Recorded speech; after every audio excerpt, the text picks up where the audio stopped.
Halo sobat, pintu teater 1 telah dibuka. Kali ini Mimin bakal ngebahas sesuatu yang spesial bagi teman-teman semua. Hari ini Mimin akan nge-review ulang series Prison Break. Ya, teman-teman gak salah karena pintu teater 1 akan ngebahas lagi tapi akan sedikit berbeda. Karena kualitas yang lebih baik daripada video-video yang dulu Mimin upload. Karena pada saat itu 2 tahun yang lalu Mimin masih ngerintis, editan masih seadanya, ngerekam masih seadanya. Nah sekarang dengan upgrade tools atau alat-alat yang lebih baik, kita akan ngegarap dengan visual dan audio yang lebih memanjakan bagi mata dan telinga teman-teman semua. Oke, bagaimana keseruan series Prison Break? Kita akan bernostalgia teman-teman semua. Tanpa menunggu banyak lama, mari kita mulai intronya.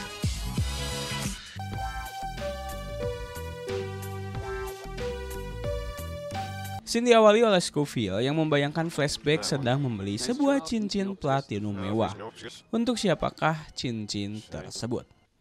Dr. Sarah memeriksa Scofield dan di sini Scofield menyinggung bahwa Dr. Sarah menyimpan bunganya.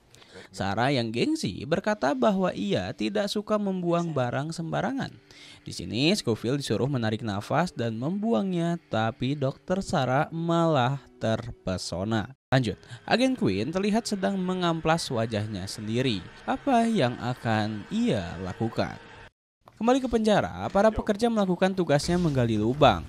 Dan tiba-tiba sipir datang dan berkata bahwa Scofield kedatangan tamu, yaitu istrinya. Jadi apakah selama ini Scofield memiliki istri?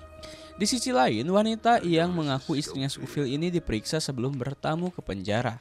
Bellick berkata seperti pernah melihat wanita itu di suatu tempat, namun ia lupa.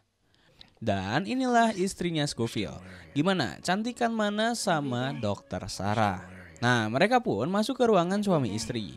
Jadi, di penjara Fox River ini jika tamunya adalah istrinya, maka ia mendapatkan ruangan khusus yang bisa dipakai untuk bercocok tanam.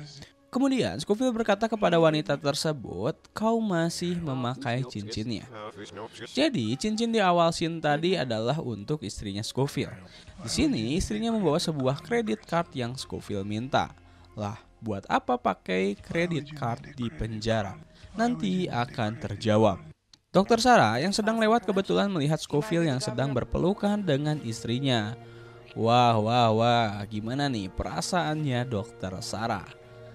Pasti hancur banget ya. Scofield kembali dan rekannya menanyakan perihal istrinya yang tidak pernah diceritakan kepada mereka. Scofield berkata, nanti juga kalian paham. Di sel, Scofield membongkar isi dari kredit card dan ternyata sebenarnya itu bukanlah kredit card. Itu adalah kartu akses yang telah Scofield persiapkan. Scofield pun pergi ke lorong belakang sel untuk pergi ke tempat penyimpanan barang. Ia menggunakan kartu akses itu untuk membuka ruangannya dan pergi ke tempat barang miliknya disimpan. Scofield pergi ke gorong-gorong dan melakukan unboxing barangnya tersebut. Scofield pun menyiapkan barang-barangnya sedari awal, yaitu baju hitam, celana hitam, sepatu hitam, alat perekam suara, dan jam tangan. Untuk apa ya? Nanti akan terjawab. Namun ketika ia mencari jam tangannya, di sana jam tangan itu hilang. Lanjut, Agen Quinn mengetok rumahnya Nick dan berpura-pura menjadi korban kecelakaan. Nick mempersilahkan masuk dan tiba-tiba ia ditembak tepat di punggungnya. Mereka semua pun menjadi tawanan dan disekap di ruangan masing-masing. Agen Quinn pun menginterogasi mereka. Ia bertanya kepada mereka siapa lagi yang tahu mengenai rahasia kasus pembunuhan Burrow. Dan tak ada satu dari mereka menjawab. Lanjut, D.B. Cooper memperkenalkan teman satu selnya yang baru kepada Scofield, yaitu David, si anak baru. David ditangkap ke penjara karena ia ketahuan melakukan aksi pencopetan. Anak baru atau David ini berkata kepada Scofield ingin bergabung ke tim pekerja karena enak melihat mereka digaji walaupun hanya 19 sen per jam. Scofield bertanya kepada D.B. Cooper, apakah pernah mendengar barang yang dicuri dari penyimpanan barang oleh sipir? D.B. berkata itu sudah biasa, dan D.B. berkata ada sipir yang paling terkenal suka mengambil barang-barang pribadi milik napi. Dan ternyata benar saat dicek sipir itu menggunakan jam tangan milik Scofield. Lanjut, Nick yang disekap di gudang diinterogasi oleh Quinn. Melihat ada batang kayu di sana, ia mencoba memukul si agen Quinn. Namun ia gagal karena otot lengannya robek. Ia tak bisa menggerakkan lengannya itu. Scofield datang kepada David untuk meminta bantuan mencuri jam dari seorang sipir. Sebagai gantinya, David bisa bekerja di tim pekerja. Tapi Scofield tidak berjanji ia akan mengusahakannya. Anak kecil itu pun setuju. D.B. Cooper dipanggil ke kantor Pop. Pop berkata bahwa anak D.B. Cooper mengidap kanker dan divonis akan meninggal beberapa minggu lagi. Pop tidak bisa mengizinkan D.B. Cooper untuk menjenguknya. Karena syarat napi bisa keluar adalah jika ada anggota keluarga yang meninggal dan D.B. Cooper pun sedih. Di rumah sakit terlihat seseorang yang berteriak kejang-kejang dan muntah. Ternyata dia adalah David. Namun ia hanya akting untuk bisa mengambil jam tangan dari tangan sipir. Keren juga nih aksi pengalihan perhatian dari sang copet. Lanjut, Veronica mencoba kabur namun ia belum berhasil. Agen Quinn datang, ia menyiksa Veronica tapi Veronica berhasil membuka talinya dan menghajar dengan kursi. Veronica pun segera menyelamatkan LJ dan Nick. Ia menyuruh LJ untuk segera menyiapkan mobilnya, namun agen Quinn mencoba menembak LJ. LJ pun lari dan dikejar hingga hutan. Kembali ke penjara, D.B. Cooper datang kepada Scofield memberikan jam tangan tersebut dari David. Karena mendengar anaknya yang kanker dan ia harus menjenguknya, akhirnya ia memutuskan ikut bergabung dengan tim kabur. Kini ia mengaku bahwa ia adalah D.B. Cooper, seorang perampok legendaris. Namun Scofield jadi tidak percaya hal itu. Jadi awalnya D.B. Cooper itu mengelak bahwa dirinya adalah perampok legendaris. Scofield menguji kesungguhan D.B. Cooper dengan cara ia harus membuktikan bahwa dia D.B. Cooper sang perampok yang asli. Kembali kepada Veronica, aksi kejar-kejaran terjadi. Veronica pun masuk ke hutan untuk mencari LJ, tapi ia ditemukan oleh agen Quinn. Veronica mencoba memancing agar agen Quinn masuk ke sumur, namun agen Quinn tidak bodoh. Ia menyadari ada sumur di sana. Tapi LJ datang dan mendorong agen Quinn hingga masuk ke dalam sumur. Mereka pun berhasil kabur. Kembali ke penjara, Scofield merakit perekam suaranya tersebut dengan jam tangannya. Untuk apa ya? Kemudian di halaman, Scofield yang sedang bekerja membereskan halaman mencoba menggali alatnya tersebut. Di satu sisi, Bellick menyelidiki siapa istri Scofield yang sebenarnya. Ia mendapatkan info bahwa Scofield menikah dengannya sehari sebelum perampokan. Aneh juga. Bellick yang penasaran dengan identitas wanita tersebut mencoba datang ke sebuah klub malam. Dan benar, ia menemukannya di sana. Ia menginterogasi si wanita itu, akhirnya ia mengaku bahwa dia bukanlah istri Scofield. Ia hanya menikah karena diberikan cincin yang mahal. Dan ia mengaku datang ke penjara karena diperintahkan untuk membawa kredit card. Lanjut, agen Quinn segera meminta pertolongan kepada Kellerman untuk menjemputnya. Dan Kellerman pun tiba di lokasi. Tetapi bukannya menolong, Kellerman malah menutup lubang tersebut dan membiarkan agen Quinn ditinggal di sana. Asisten Kellerman tidak setuju dengan hal itu, tapi karena terpaksa ia pun mengikuti Kellerman. Di gereja, D.B. Cooper mencoba membuktikannya kepada Scofield. Dia berkata uang perampokan tersebut merupakan cetakan awal Bank Amerika Serikat dengan nomor seri DI 192589.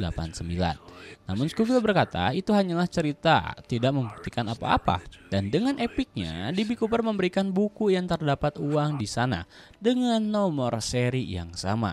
Dan ya, dia adalah D.B. Cooper yang sesungguhnya. Kemudian Scofield mengambil alat rekamannya itu, dan di sini datang Dr. Sarah langsung mengatakan bahwa Scofield telah menikah. Sarah berkata ada banyak pertanyaan tentang dirimu. Mulai sekarang, selama itu ada hubungannya dengan medis seperti menyuntik dan lain-lain, itu tidak masalah. Tapi di luar itu jangan ada hubungan di antara kita. Scofield bisa menjawab ada saatnya aku menjawab semua pertanyaan-pertanyaanmu itu. Kemudian scene berpindah, Scofield memutar alatnya. Dan jadi itu adalah alat perekam suara. Fungsinya untuk mengetahui seberapa lama sipir berpatroli. Dan terdapat 18 menit waktu kosong yang bisa dimanfaatkan untuk kabur. Di gudang mereka berhasil menggali hingga ke pipa. Scofield curhat kepada Burrow bahwa ia hanya punya waktu 18 menit untuk menyeberang lewat tali. Sedangkan jumlah kita terlalu banyak, tidak akan keburu. Harus ada satu orang yang dikorbankan. Lantas, siapakah dia? Scene dilanjutkan oleh Scofield yang berada di gorong-gorong. Ia terlihat sedang mengeluarkan seragam hitamnya di sana. Ia pun melempar seragam tersebut dan turun ke bawah. Kini Scofield berada di sebuah tempat dengan pagar jeruji di atasnya. Scofield pun mengeluarkan tali di dalam seragam tersebut dan memasukkan seragam tersebut ke plastik dan menutup sebuah lubang di sana. Lanjut, T-Bag sedang menelpon dan menanyakan kabar anak kecil di sana. Ia sedang menelpon Jimmy.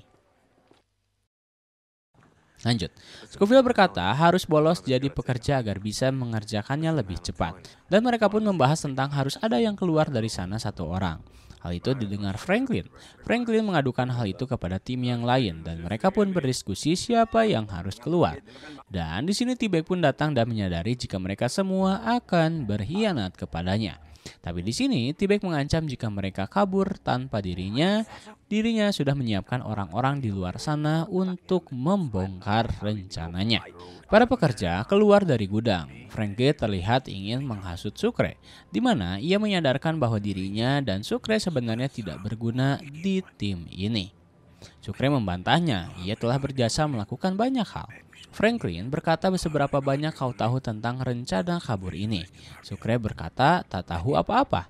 Nah, bisa jadi Scofield akan berkhianat kepadamu, Sucre. Franklin berkata bagaimana jika kita kabur berdua saja lebih dahulu. Sucre pun mempertimbangkan hal tersebut. David menagih janji Scofield untuk dimasukkan ke dalam tim pekerja. Namun ternyata Scofield tidak menepati janjinya. Terlihat Nick yang terluka bekas ditembak oleh agen Quinn dibawa ke rumah sakit. Tapi di sini ia melarang membawanya karena jika para dokter melihat peluru, ia akan bermasalah dengan polisi. Veronica pun dengan paksa mengambil peluru tersebut dengan tangannya. Bellick yang sudah mengetahui identitas istrinya Scofield berkata kepada Scofield bahwa istrinya seorang pelacur. Hal ini didengar oleh Dr. Sarah dan Scofield menjelaskan kepadanya, namun Dr. Sarah tidak mendengarkannya. Lanjut, T-Bag mencoba untuk menghasut D.B. Cooper agar jangan ikut misi pelarian, namun D.B. Cooper melawannya. Kemudian, Abruzzi berkata kepada Burrow akan menculik dan menyekap saudaranya T-Bag selama beberapa hari hingga misinya berhasil, yang akan membocorkan rencananya jika tim kabur berkhianat kepada T-Bag. Suruhan Abruzzi ini menelpon bahwa terjadi kecelakaan, bukannya ia menculik, malah ia tak sengaja menembak saudara T-Bag beserta keponakannya yang masih kecil. Abruzzi pun menyesal dengan hal tersebut. Di rumah sakit, dokter berkata bahwa Nick harus dirawat di rumah sakit. Dan yang mengejutkannya LJ tidak ada di sana. Agen Kellerman menelpon asistennya untuk menjalankan misinya datang ke pemakaman. Lanjut, Sucre kedatangan tamu dan ternyata dia adalah Mary Cruz yang sudah lama tak menjenguknya. Di sini Mary Cruz berkata bahwa ia telah hamil dan ayah dari calon bayi itu adalah Sucre. Sucre pun senang dengan hal tersebut. Tapi Mary Cruz berkata ia akan menikah dengan pria lain karena tak sanggup merawat bayi itu sendirian. Sucre sedih dan berkata berjanjilah untuk menungguku. Tapi Mary Cruz bingung dan tak tahu harus apa. Ia pun pergi. Ternyata LJ menghilang untuk datang ke pemakaman. Dan pemakaman itu adalah pemakaman ibunya LJ. Asisten Kellerman akan mengikutinya. Di sel, Scofield akan pergi ke lorong selama 10 menit. Sucre yang mulai ragu kepada Scofield meminta untuk ikut namun Scofield tidak mengizinkannya. Perdebatan kecil terjadi, tapi akhirnya Sucre mau mengalah. Anak buah Abruzzi berkata kepada Abruzzi mau menyekap T-Bag di mana besok. Abruzzi berkata terserah dirimu. Jadi di sini Abruzzi berencana untuk membuat perhitungan dengan T-Bag agar T-Bag tak ikut aksi misi pelarian. Merasa bersalah dengan pembunuhan keponakannya T-Bag, Abruzzi pun mimpi buruk. Di rumah sakit, LJ kembali dan asisten agen Kellerman mengikutinya, sehingga ia pun kini tahu keberadaan ketiga orang itu. Lanjut, Pop di sini mengabarkan berita duka kematian keponakan dan saudaranya T-Bag. T-Bag sedih sesedih-sedihnya. Lanjut, pendeta datang ke sel Abruzzi untuk memberikan nasihat bahwa Tuhan itu Maha Pengampun, dan di sini Abruzzi pun tercerahkan. Sucre membongkar sedikit-sedikit rahasia tentang misi Scofield. Lanjut, sipir yang mencuri jam tangannya Scofield berkata ia kehilangan jamnya saat David kejang-kejang di rumah sakit. Bellick berkata memangnya jam siapa yang kau curi sebelumnya? Ia berkata itu jam tangan milik Scofield. Scofield terlihat memutar sebuah keran air di halaman dan menunggunya hingga beberapa saat air di tempat kosong gorong-gorong pun terisi penuh dan Scofield memutar kembali menutup keran tersebut. Di sisi lain terlihat T-Bag diculik oleh Abruzzi dan kawan-kawannya. Lanjut, Sucre menanyakan kapan tepatnya kita keluar. Scofield enggan memberitahu. Ia berkata kenapa kau mau bertanggung jawab atas informasi yang akan membahayakan dirimu. Scofield meminta Sucre menjaga sel selagi ia pergi. Namun Sucre menghiraukannya. Bellick yang tahu David mencuri jam tangan mengajak ke ruangannya untuk mau membuka rahasianya dengan imbalan diberikan burger. David pun menerimanya. Asisten Kellerman yang penuh keraguan selama ini dan merasa bersalah mengajak istrinya untuk kabur ke luar negeri dan melupakan misinya. Scofield pergi ke gorong-gorong dan membuka bajunya. Ia masuk ke dalam ruangan yang sudah menjadi kolam. Ia pun mengambil tali dan naik ke atas besi jeruji. Dan ternyata itu tersambung ke ruang penyimpanan barang. Scofield menarik tali tersebut dan air itu pun surut. Di sana ia melihat lubang yang pernah dibuat olehnya dan ternyata lubang itu langsung terkoneksi ke rumah sakit. Veronica mendapatkan telepon, ternyata itu dari asistennya Kellerman. Ia berkata akan membongkar rahasianya selama ini dan ingin bertemu langsung untuk hal tersebut. Lanjut, Abruzzi mengancam kepada T-Bag untuk tidak ikut ke dalam misi pelarian. T-Bag pun dengan terpaksa berjanji tidak akan ikut misi itu. Namun ketika Abruzzi berbalik, T-Bag mengeluarkan silet dari mulutnya dan menggorok Abruzzi dengan sadisnya. Di satu sisi di gudang, penjaga datang dengan tiba-tiba. Para pekerja belum siap dengan hal itu. Bureau mencoba untuk mengulur waktu dan akhirnya ia terpaksa menghajar sipir tersebut. Scofield datang dari gorong-gorong dan berkata, kita kabur malam ini. Namun temannya berkata, itu tidak bisa, kita memiliki masalah yang sangat besar di sini. Kemudian, scene dilanjutkan Abruzzi yang sedang sekarat dilarikan ke rumah sakit akibat digorok oleh T-Bag. Abruzzi langsung diterbangkan menggunakan helikopter. Scofield berkata kepada Pop untuk diizinkan menjenguk kakaknya, namun ia ditolak. Pop berkata Bureau akan dieksekusi dalam waktu 36 jam lagi. Sebagai ganjaran ia mengamuk, ia akan dimasukkan ke ruang isolasi sampai ia dieksekusi. Scofield pun merasa kesal dia tidak bisa kabur jika kakaknya berada di ruang isolasi. Sucre menelpon kepada rumah sakit untuk tahu kabar Abruzzi, namun ia tidak mendapatkan info apapun.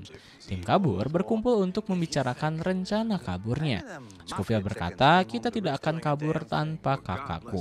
Mereka semua yang udah kebelet untuk kabur mengancam Scofield bahwa mereka akan kabur tanpa Scofield. Scofield pun kesal dan berkata tidak akan membiarkan hal itu terjadi. Franklin pergi menelpon dan menutup teleponnya dengan kain. Dan ternyata ia menelpon kepada anaknya. Anaknya berkata bagaimana untanya, kapan ayah pulang. Franklin pun berkata kepada istrinya ia sedang makan kurma dan sedang naik truk. Jadi selama ini Franklin menyembunyikan bahwa dirinya masuk penjara kepada anak dan istrinya. Franklin berkata kepada mereka bahwa ia sedang berada di Irak untuk melaksanakan tugas. Franklin menelpon untuk memberikan kabar bahwa ia akan pulang bukan dalam 1 tahun, melainkan beberapa hari lagi. Istrinya pun senang. Telepon dipindahkan ke adik iparnya yang mengetahui Franklin berada di penjara dan meminta untuk menyiapkan sebuah mobil untuk kabur nanti malam. Di sel, Scofield kembali menggunakan tatonya sebagai rencananya, tapi kali ini ia menyayat kulitnya sendiri dan mengambil sesuatu di sana. Dan ternyata itu adalah sebuah pil. Pil apakah itu? Lanjut, Scofield yang sudah putus asa kakaknya berada di sel isolasi meminta pastor datang ke selnya untuk berdoa bersama. Dan di sini Scofield menitipkan sebuah kalung kepada sang pastor yang akan berkunjung ke sel isolasi Burrow setelah ini. Di rumah sakit, Scofield mengucapkan terima kasih kepada Dokter Sarah untuk selama ini. Dan Dokter Sarah menganggap kenapa kau seperti orang yang mengucapkan salam perpisahan. Scofield berkata, kau tidak tahu hari ini. Bisa jadi hari ini adalah hari terakhirku. Kematian adalah misteri ilahi. Siapa yang tahu kematian akan datang kapan saja. Dan rencana kabur pun dimulai. Scofield memutuskan untuk kabur. Para pekerja yang berjumlah 5 orang nampak bersiap pergi ke gudang. T-Bag bertanya, kenapa kau berubah pikiran secepat itu? Apakah kau akan kabur tanpa kakakmu? Scofield berkata, kakakku akan ikut malam ini, meskipun berada di ruang isolasi. Veronica datang ke penjara Fox River. Di sana sedang terjadi peliputan siaran langsung dari televisi. Veronica memanfaatkan hal itu dengan buka suara dan menjelaskan kasus Burrow, bahwa Burrow hanya dijebak, dan aksinya itu disaksikan langsung oleh sang wakil presiden. Burrow kedatangan sang pastor dan ia datang memberikan kalung dari Scofield. Bukan Scofield namanya jika tidak ada udang di balik batu di sana.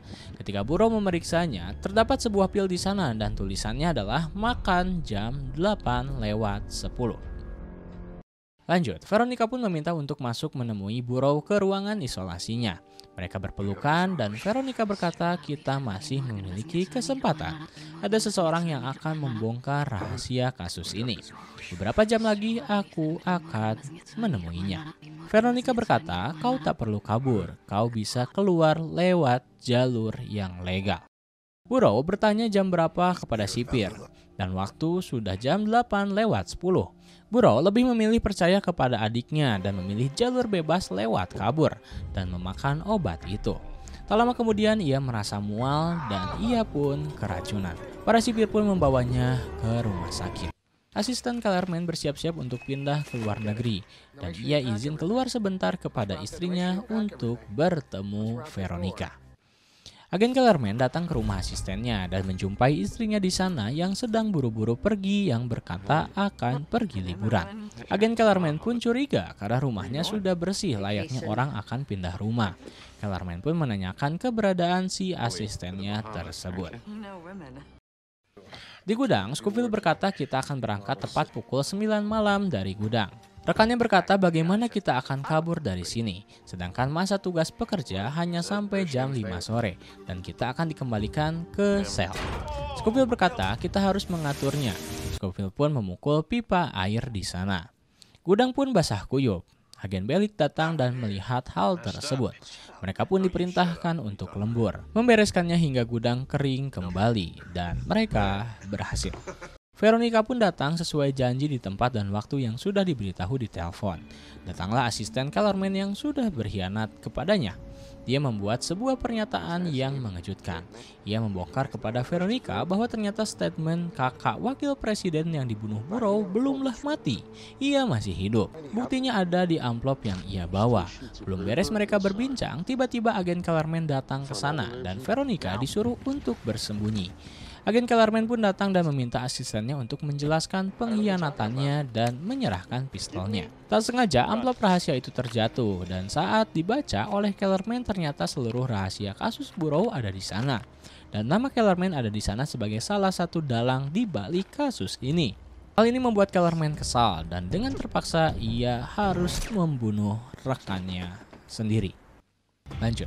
Adik ipar Franklin datang ke penjara untuk menyiapkan mobil untuk kabur dengan cara pura-pura mogok di depan penjara. Tapi aksi itu diperiksa oleh para sipir. Dan mereka disuruh untuk pergi. Mereka pun gagal. Aksi kabur dimulai, tim kabur masuk ke gorong-gorong dan sampailah mereka di ruang penyimpanan barang untuk naik ke atas ke rumah sakit. Tapi semua rencana mereka yang disusun selama 12 episode harus sirna hanya karena satu hal. Pipa yang sudah dibolongi oleh zat korosif diganti oleh sipir dengan pipa baja. Mereka mencoba untuk membongkar secara paksa, namun mereka tak bisa. Dan di sini Scofield pun putus asa. Lantas bagaimanakah misi pelarian kabur dari penjara ini? Apakah Scofield berhasil menyelamatkan kakaknya yang akan dieksekusi sebentar lagi? Kita tunggu lanjutan ceritanya di episode selanjutnya. Bersama